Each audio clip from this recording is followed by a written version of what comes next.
అందరికీ నమస్తే. గరం గరం వార్తలకి స్వాగతం. ఇయాల కూడా మీకోసం చాలా వార్తలు పట్టుకొచ్చినాం. ముందుగా హెడ్లైన్స్. బయట ఫుడ్ అంటే భయపడుతున్న రాజేష్. అంట కుళ్ళిపోయిన చికెన్ తో చేసిన బిర్యానీ తిన్నానా నేను. సన్ రైజర్స్ గెలుపు సీక్రెట్ చెప్పిన విహెచ్. రాజీవ్ గాంధీ స్టేడియంలో ఆడి ఇవాళ ఫైనల్ కు వచ్చింది.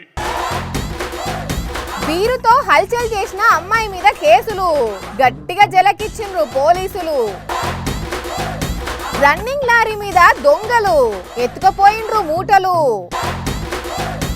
స్టూడెంట్స్ తో డాన్స్ చేసింది టీచర్, చూసినోళ్ళు అంటున్నారు super. Congress party senior leader, నవ యువకుడు, అంబర్పేట పైల్మాన్ మన హనుమంత్ కాక కొద్ది రోజుల కింద గాంధీ భవన్కి వచ్చి రేవంత్ రెడ్డి అపాయింట్మెంట్ ఇస్తలేడని గరమైండు. మళ్ళా 2 రోజులకే పోయి రేవంత్ రెడ్డిని కలిసిండు, జరంత నిమ్మలమైండు.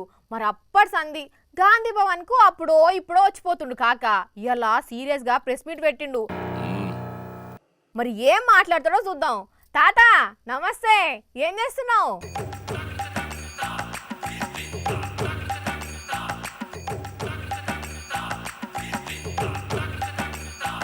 తాత ఏందో మస్తు బిజీలో ఉన్నాడు. ఎవరికన్నా అప్పులు గిట్ల ఇచ్చిండా? ఒకటే ఇంట్రెస్టింగ్ గా దేవులాడుతున్నాడు. ఓ తాత తాత,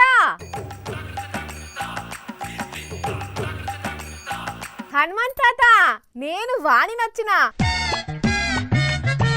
ఇటు ఇటు నా దిక్కు చూడు, నేనే పిలుస్తున్నా. ఏం అంటలేను గాని ఏం చేస్తున్నావు అంటున్నా. హైదరాబాద్ క్రికెట్ టీం కూడా ఫైనల్స్ కు వచ్చింది. అవు తాత, నేను కూడా చూసిన. మ్యాచ్ మస్తు ఇంట్రెస్టింగ్ గా నడిచింది. వాళ్ళకు ట్రైనింగ్ ఇచ్చింది నువ్వేనా? రాజీవ్ గాంధీ స్టేడియంలో ఆడి వాళ్ళు ఎక్స్పర్ట్ అయ్యి. ఓహో, రాజీవ్ గాంధీ స్టేడియంలో ఆడినందుకు ఫైనల్ కి వచ్చిందా? ఇంతకు స్టేడియం ఎక్కడున్నదే తాత? ఉప్పల్ స్టేడియమేరా బాబు. తాతకు రాజకీయాలతో పాటు క్రికెట్ మీద కూడా బగ్గనే తెలివి ఉంది. మరి రాజకీయాలు ఎట్లున్నాయో? రేవంత్ రెడ్డి గారు ముఖ్యమంత్రి. తాత నాకు తెలుసు, రేవంత్ రెడ్డి సీఎం, నరేంద్ర మోడీ పిఎం. కానీ నేను అడిగేది ఇంట్రెస్టింగ్ రాజకీయాలు. ఏంది తాత ఇంతసేపు మాట్లాడుతీవి కదా, మళ్ళా మాట్లాడతావా? మైకు అటు ఇటు తిప్పుతున్నావు. ఓ అమ్మా తాత, ఇంతసేపు మాట్లాడినావు కదనే, మళ్ళెందుకు రెడీ అంటున్నావు? మొదలు చెప్పినాక తర్వాత రిలీజ్. ఏమంటావు? ఏం చెప్తావు? ఏం రిలీజ్ చేస్తున్నావు? సినిమాలకు నిర్మాత ఇట్లా అయినవా ఏంది? ఫోటోగ్రాఫర్ ను చూడాలనా? అంటే తాత నువ్వు నిర్మాత కాదు, హీరోగా చేస్తున్నావా? అగో నవ్వుతున్నాడు. అంటే హీరోగానే చేస్తున్నావు కదా. నాకు తెలుసు తాత, నువ్వు ఎన్నడో ఒకనాడు సినిమాలు తీస్తావని. కానీ హనుమంత్ తాత ప్రెస్ మీట్కి వస్తే మస్తు నవ్వులు ఊహిస్తాడుల్లా. జూన్ 4వ తారీఖు ఎప్పుడొస్తుందా అని అటు లీడర్లు ఇటు జనాలు కండ్లల్లో ఒత్తులేసుకొని చూస్తున్నారు.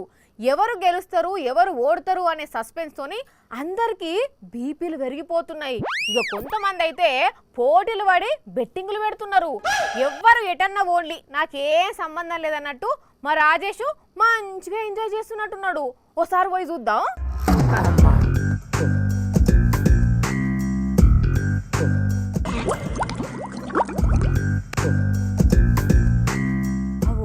టెన్షన్ తోని అటు ఇటు ఎట్లా తిరుగుతున్నాడో చూసిండ్రా? ఓ రాజేషు, నువ్వు కూడా టెన్షన్ పడుతున్నావా? రోజు ఇదే టెన్షన్ నాకు. ఈ వారం రోజుల నుంచి ఇంకెక్కువైంది. నీకే కాదు, పెద్ద పెద్ద లీడర్లు కూడా అట్లనే టెన్షన్ పడుతున్నారు. అంటే వాళ్ళకు కూడా ఇదే ప్రాబ్లమా? ప్రాబ్లం ఏమున్నది? గెలుస్తామా గెలవమా అనే టెన్షన్ ఉంటది కదా. ఊకోమ్మా, నువ్వు ఒకదాని. నాకు ఇక్కడ కడుపులంతా గడిబిడి అవుతుంటే నువ్వు లీడర్ల టెన్షన్ గురించి మాట్లాడతావేంది? అదేంటి నీ కడుపు రాజకీయ నాయకుడి కడుపు లెక్క అట్లుబ్బింది? వామ్మో, అదే కదా నేను చెప్పేది. మరి తిన్నది అరుగుతలేదా? అబ్బా ఏందబ్బా అట్లా తిడుతున్నావు? ఇది తిట్టు కాదు, కడుపు గట్లు ఉబ్బింది, తిన్నది అరుగుతలేదా అని మామూలుగానే అడిగిన. అరుగుడు కాదు తల్లి, అమ్మా కుక్కలు మొరిగినట్టు కడుపు అంతా గడిబిడి ఉన్నది. ఒకటే సౌండ్లు. అవునా, ఎందుకు అట్లా అవుతుంది? నిన్న ఫ్రెండ్స్ తోని పోయి చికెన్ బిర్యానీ ఇరుగా లాగిచ్చిన. అప్పటి సంది ఇట్లా ఉబ్బిపోయింది కడుపు, మస్తు అవస్థ పెడుతుంది. కానీ బిర్యానీ మాత్రం ఏమన్నా అబ్బా సూపర్ అంటే సూపర్ ఉన్నది, కానీ కడుపు నొప్పి. ఆ దిక్కు వాళ్ళ బిర్యానీ తిన్నందుకే నీ కడుపు ఇట్లా ఉబ్బిపోయింది. నువ్వు ఒకదాని బిర్యానీ తింటే కడుపు ఉబ్బుతుందా? బిర్యానీ టేస్ట్ ఎట్లున్నది తెలుసా? దానికి అయి ఉండదు ఇది. కానీ నీ తలకాయ ఆ చికెన్ బిర్యానీ ఎట్లా వండుతారో తెలుసా నీకు? జబర్దస్త్ వండినరబ్బా, లేకపోతే అంత టేస్ట్ ఎందుకు వస్తుంది? నీ అసొంటి అమాయకులు లొట్టలేసుకుంటూ తింటారు కాబట్టి వాళ్ళు కుళ్ళిపోయిన చికెన్ తోని పాసిపోయిన అన్నంతోని బిర్యానీలు చేసి సప్లై చేస్తుర్రంట. తాల్తి నేను నమ్మ, ఆ రెస్టారెంట్ మస్తు పెద్దది, మంచి పేరున్నది తెలుసా, టేస్ట్ కూడా సూపర్ ఉన్నది. ఇది ఎందుకు వచ్చినారు? నీ ముఖం నిన్న మొన్న హోటళ్ళల్లో ఫుడ్ సేఫ్టీ ఆఫీసర్లు చెక్ చేస్తే మొత్తం కుళ్ళిపోయిన చికెను, మాంసం, పాడైన ఆహార పదార్థాలు, కల్తీ మసాలాలు దొరికినాయట. కొన్ని రెస్టారెంట్ల కిచెన్లు చూస్తే అచ్చం చెత్త కుప్ప లెక్కనే ఉన్నాయట. అటు చూడు ఒకసారి. చూసినావా? చిన్న చిన్న రెస్టారెంట్లు కాదు, సిటీలా పేరుపోయిన రెస్టారెంట్లు కూడా ఇట్లనే కస్టమర్లను మోసం చేస్తున్నాయట. అంట కుళ్ళిపోయిన చికెన్ తో చేసిన బిర్యానీ తిన్నానా నేను? సాల్తి తిన్నది ఎప్పుడో అరిగిపోయి ఉంటది కానీ ఇప్పటికన్నా సమజైందా? అమ్మో బుద్ధి వచ్చింది, ఇంకోసారి ఆ రెస్టారెంట్లోకి పోయి తినను తల్లి, వద్దా రెస్టారెంట్. ఎవరికి ఫోన్ చేస్తున్నావు? డాక్టర్ అపాయింట్మెంట్ కోసమా? ఎంత కడుపు ఉబ్బరంగా నాకు కూడా ఆకలి అవుతుంది కదబ్బా, అందుకే ఆ హోటల్ నుంచి కాకుండా వేరే హోటల్ నుంచి ఏమైనా ఆర్డర్ పెడదామని చూస్తున్నా. ఇంత చెప్పినా నీకు బుద్ధే రాలే. నువ్వు ఆర్డర్ పెడితే వాళ్ళు అవే రెస్టారెంట్ల నుంచి ఫుడ్ తీసుకొస్తారు కదా. అమ్మో కరెక్టే కదా, అయితే ఆర్డర్ క్యాన్సిల్. ఇప్పుడు ఏం చేయమంటావు మరి నన్ను? ఆ దిక్కు వాళ్ళ ఫుడ్ తినే కంటే మంచిగా ఇంట్లోనే ఉన్న కాడికి ఇంత వండుకొని 4 బుక్కలు నేను పానం అల్కగా ఉంటది. అంతే అంటావా? అయితే అర్జెంటుగా పెళ్లి చేసుకోవాలి. పెళ్ళెందుకు? అంటే నాకు వంట రాదు కదా, పెళ్ళయిందనుకో ఆమెనే వండి పెడుతుంది కదా, అప్పుడు ఈ లొల్లంత ఉండదు కదా, అందుకో. ఏదో ఒకటి ఏడుపో. అమ్మో ఈ ఉబ్బరం అయిపోతుందేమో. చూసిన రానుల్లా ఎవ్వరిని నమ్మేటట్టే లేదు. సిటీలా పెద్ద పెద్ద రెస్టారెంట్లు కూడా గిసోంటి లట్కోర్ పనులకు ఎగబడ్డాయట. గా ఆఫీసర్లు అమాసకు పున్నానికి ఒకసారి చెక్ చేయకుండా 2-3 రోజులకు ఒకసారి ఆ రెస్టారెంట్ల పోటీ పోయి చెక్ చేస్తే వాళ్ళకు కొంచెం భయం అని ఉంటది. ఏమంటారు? ఆర్టీసీ బస్సులల్లా ఫ్రీ జర్నీ స్టార్ట్ అయినప్పటి నుంచి అంత గమ్మత్ పంచాయతీలు అవుతున్నాయి. ఆ నడుమ సీట్ల కోసం ఆడోళ్లే శివంగి లెక్క సిగలు పట్టుకొని దన్నుకుంటున్నారు కదా. ఇక ఇప్పుడు ఇంకొక అడుగు ముందుకేసి బస్సు డ్రైవర్కే వార్నింగ్ ఇచ్చే కాడికి వచ్చింది ముచ్చట. మేము ఎక్కడ ఆపమంటే అక్కడ ఆపాలి, లేకపోతే నీ సంగతి చెప్తాం అని 3 ఆడోళ్ళు డ్రైవర్ను బూతులు తిట్టే తలకు ఆ డ్రైవర్ అన్న ఏం చేసిండ్రో చూడుండ్రి. అగో అదే ఆర్టీసీ బస్సు చక్కగా తీసుకుపోయి పోలీస్ స్టేషన్ ముందు ఆపిండు డ్రైవర్ అన్న. చక్కగా లోపలికి పోయి బస్సులో 3 లేడీస్ లొల్లి చేస్తున్నారు, నన్ను తిడుతున్నారు, బెదిరిస్తున్నారు అని ఎస్ఐ సాబ్కు కంప్లైంట్ ఇచ్చిండు. ఏమైందో అరుచుకొని రాపు అని ఒక కానిస్టేబుల్ పంపించిండు ఆ ఎస్ఐ సాబు. ఆ లొల్లేందో చూడుండ్రి.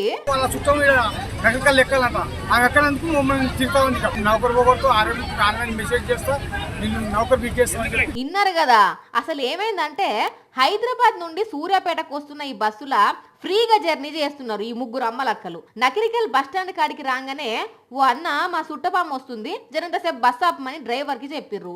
ఆడికి పాపం 5 నిమిషాలు బస్సు ఆపిండు. ఎంతసేపు అన్నా మాకు అర్జెంట్ పనులున్నాయి పోనీ అని మిగిలిన ప్యాసింజర్లు లొల్లి చేయగానే బస్సు స్టార్ట్ చేసిండు. ఇక దాంతోని ఇగో ఈ 3 లేడీస్ డ్రైవర్ ను బూతులు తిట్టుడు షురూ చేసిర్రు. ఇట్లా మేము ఆపమంటే ఆపవా బిడ్డ, సూర్యాపేటరా మా ఓళ్ళకి చెప్పి నీ బొక్కలు ఇరగొట్టిస్తాం, నిన్ను సస్పెండ్ చేయిస్తాం అని బెదిరించిర్రట ఈ మహిళా మనులు. ఇక దాంతోని ఆ డ్రైవర్ అన్న బస్సును తీసుకుపోయి చక్కగా పోలీస్ స్టేషన్ ముందు ఆపిండు. ఏమైందమ్మా అని అడిగిన కానిస్టేబుల్ తోని మా తప్పేం లేదు అని కోర్టుల లాయర్లు వాదించినట్టే వాదించిర్రు. అదంతా రికార్డ్ చేసి డ్రైవర్ దగ్గర కంప్లైంట్ తీసుకొని పంపించిల్లు. మరి ఇలా ఎవల తప్పు ఉన్నదో సజ్జనార్ సార్ ఏం యాక్షన్ తీసుకుంటాడో చూడాలి. ఈ మధ్య కొందరు మస్తు అతి చేస్తుర్రుల్లా. కార్లు రోడ్ల మీద ఆపి పెద్ద సౌండ్స్ పెట్టుకొని రోడ్ల మీదనే మందు కొడుతున్నారు, సిగరెట్లు తాగుతున్నారు, ఇష్టారాజ్యం చేస్తున్నారు. అది పబ్లిక్ ఇబ్బంది అవుతుందని తెలిసినా పట్టించుకుంటలేరు. అయితే అట్లా చేస్తే ఆఖరికి వాళ్ళ పరిస్థితి ఎట్లయితుంది అంటే ఇంగో ఈమె లెక్క అవుతుంది. ఓహో ఈ పిల్ల పిల్లనా పోలీస్ స్టేషన్కి వచ్చిందా? రాకపోతే ఏడికి పోతుంది మరి? మామూలు రచ్చన రోడ్డు మీద కారు ఆపి చేతుల బీర్ బాటిల్ సిగరెట్ పట్టుకొని మత్తుల జనం మీదికే పోవట్టే. ఎవరైనా తప్పు అని చెప్తే అబ్బా అబ్బా అనుకుంటా బూతులు మాట్లాడవట్టే. లాస్ట్లో అదే మత్తుల కారు కూడా నడిపే. ఇక పోలీసులు ఊకుంటారా? అందుకే కేసు ఫైల్ చేసిర్రట. ఇప్పుడు మంచిగా ఉంటది. అప్పుడు మత్తులో ఏం ఏర్పడ్డది? పక్కనున్న మోతే వరకు ఏర్పడలేదు, ఈమెకి ఏర్పడలేదు. అదే ఇప్పుడు ఇట్లా స్టేషన్ పోయే కాడికి వచ్చింది. అంతేలే, కొందరికి ఆలస్యంగా అర్థమవుతుంది. కానీ ఒక్కరు కాదు, ఇద్దరు కాదు, రోడ్డు మీద గంత మంది చెప్పినా వెనకపాయే. విని సైలెంట్ గా పోతే కథ గింత దూరం వచ్చునా? కానీ చూస్తున్నారు కదా, అన్నలు తమ్ముళ్ళు అక్కలు చెల్లెన్లు సోపతులని పార్టీలని ఆగమాగం తిరగకుండ్రి, 10 మందిలో నవ్వుల పాలు కాకుండ్రి, సరేనా?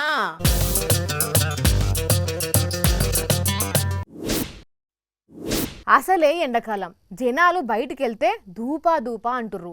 ఇక మూగజీవాల పరిస్థితి అయితే చెప్ప వశమే కాదుల్లా.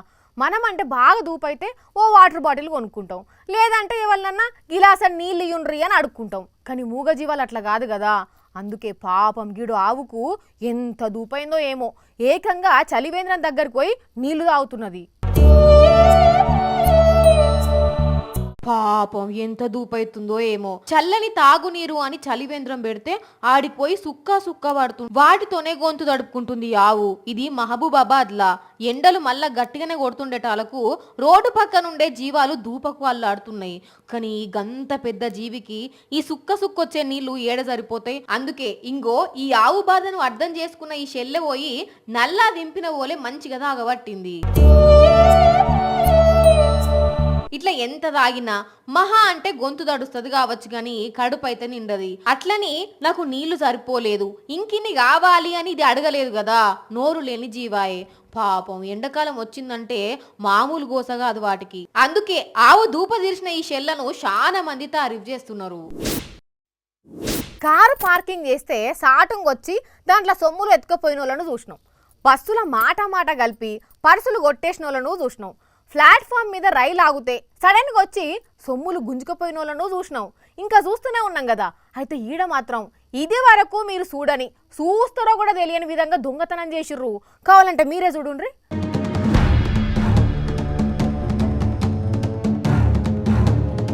అమ్మో వాయ్యా దేవుడా, ఓర్ నాయనో ఓర్ కొడుక, చూసిన రానుల్లా దొంగ నాయల దొంగ కథలు ఎట్లున్నాయో.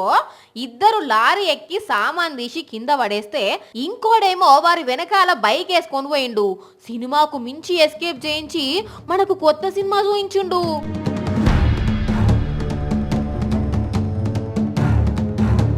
అబ్బర బిడ్డ, కుడి చేయికి తెలవకుండా ఎడమ చేతితో దొంగతనం చేసినట్టు లారీ డ్రైవర్ కు తెలవకుండా లారీ నడుస్తుంటే లారీల సామాన్ కొట్టేసిర్రు. ఆగ్రా ముంబై నేషనల్ హైవే మీద మధ్యప్రదేశ్ షాజాపూర్ దగ్గర దొంగ నాయాలు ఇట్లా కథలు పడుతుంటే వెనకంగా నుంచి మొత్తం గమనించిన కార్ డ్రైవర్ వీడియో తీసి సోషల్ మీడియాలో పెడితే దునియాకి తెలిసింది. కానీ మామూలు దొంగలు కాదు పోండ్రుల్లా. గంత స్పీడ్గా ఉన్న లారీ మీదకి వెళ్ళి గింత ఈజీగా కొట్టేసిర్రు అంటే దేశంలో ఎంత పెద్ద దొంగతనాలు చేసిర్రో, ఇంకా ఏ దొంగతనాలకు స్కెచ్ గీసిర్రో గాని ధూమ్ సినిమాకు మించి పర్ఫార్మెన్స్ పెట్టిర్రు. అయినా యాడికి పోతారు, పోలీసులకు దొరుకుతారు, జైల్లో పడతారు. గాని లోడింగ్ చేసుకొని పోయే డ్రైవర్ అన్నలు జర పైలం చూసుకోండి, సరేనా?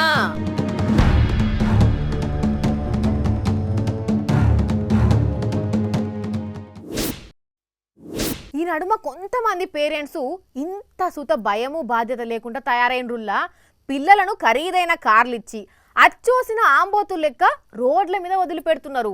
ఆ పోరలేమో మందు కొట్టుకుంటా మస్తీ చేసుకుంటా రోడ్ల మీద వచ్చిపోయేటోళ్లకు సుక్కలు చూపెడుతుర్రు. మొన్న పూణేలా మూతి మీద మీసాలు కూడా రాని ఒక పోరడు ఫుల్గా మందు కొట్టి కార్ నడిపి ఇద్దరిని గుద్ది చంపిండు కదా. ఇగో ఇక్కడ ఇంకో హౌలగాని బలుపు ఎట్లుందో చూడుండ్రి. ఈయన కర్రజీవి నడిపేటోని ముఖం మీద కాకిరెట్టయ్యా ఏం బల్పు చూడండి వాంది. కావాలనే రోడ్డు మించి నడుచుకుంటూ పోయేటోళ్ళ మీదకి కారెక్కిచ్చినట్టు ఎకశెక్కలా ఆడుతున్నాడు. పైసా పక్కర కాకపోతే ఏంది? అయ్యా వాళ్ళు కష్టపడి పైసా కూడా పెట్టి అయ్యో మింగ అన్నోళ్ళు మా లెక్క కష్టపడద్దు సుఖంగా వెరగాలని కార్లు కొనిచ్చేది ఇట్లా బరిదిగిచ్చి తిరిగేదందుక, ఇట్లా మందిని గుద్దుకుంటా పోయేదందుక. ఉత్తరప్రదేశ్ లో జరిగిన ముచ్చటిది. ఎవరో బగ్గా బలిసిన కొడుకే వారమాట ఇది. ఇప్పుడు ఈ వీడియో పోలీసుల దాకా పోయేసరికి బండి నెంబర్ని వచ్చి కేసు రాసుకొని 35,000 రూపాయల చలానా పర్యవేక్షణ రాసి బండిని సీజ్ చేసిరట.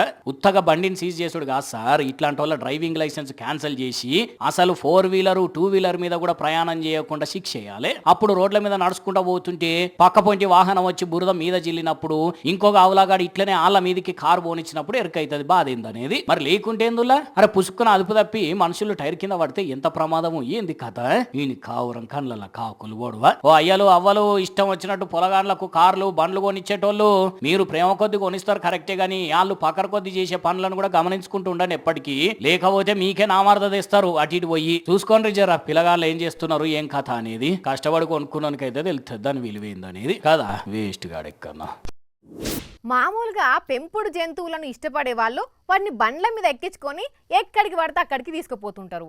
వాటికి కూడా ఎప్పుడు అట్ల పోవడే అలవాటు కాబట్టి బండి దీసుడుతోనే ఉరికిపోయి ఎక్కుతుంటాయి. ఇట్లా మనం ఎన్నో చూసుంటాం కదా. కానీ అదే గిడో కాడ జంతువును మనిషి ఎక్కించుకున్నాడు కాదు, జంతువే మనిషిని బండి మీద ఎక్కించుకొని నడుపుతుంది.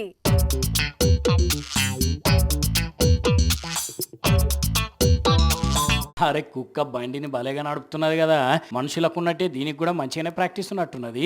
అందుకే 2 చేతులతో స్కూటీ హ్యాండిల్స్ పట్టుకొని రోడ్డు మీద ఎంతో చక్కగా పోనిస్తున్నది. వెనకాల యజమాని కూడా ఉన్నాడు.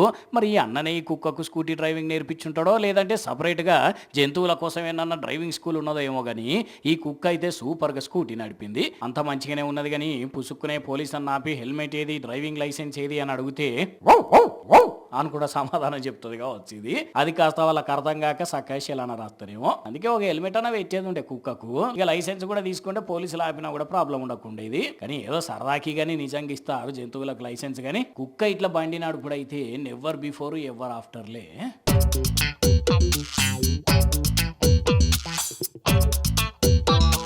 చూసిరు కదా, ఇవి ఇవాల్టి గరం గరం వార్తలు. మళ్ళా చేపిసోళ్ళ ఇంకిన్ని గరం గరం వార్తలతోని కలుద్దాం. అప్పటి వరకు ఏం చేయనో తెలుసు కదా. ఎస్, చూస్తూనే ఉంటుండ్రి తెలుగువారి మనస్సాక్షి సాక్షి టీవీ. టాటా.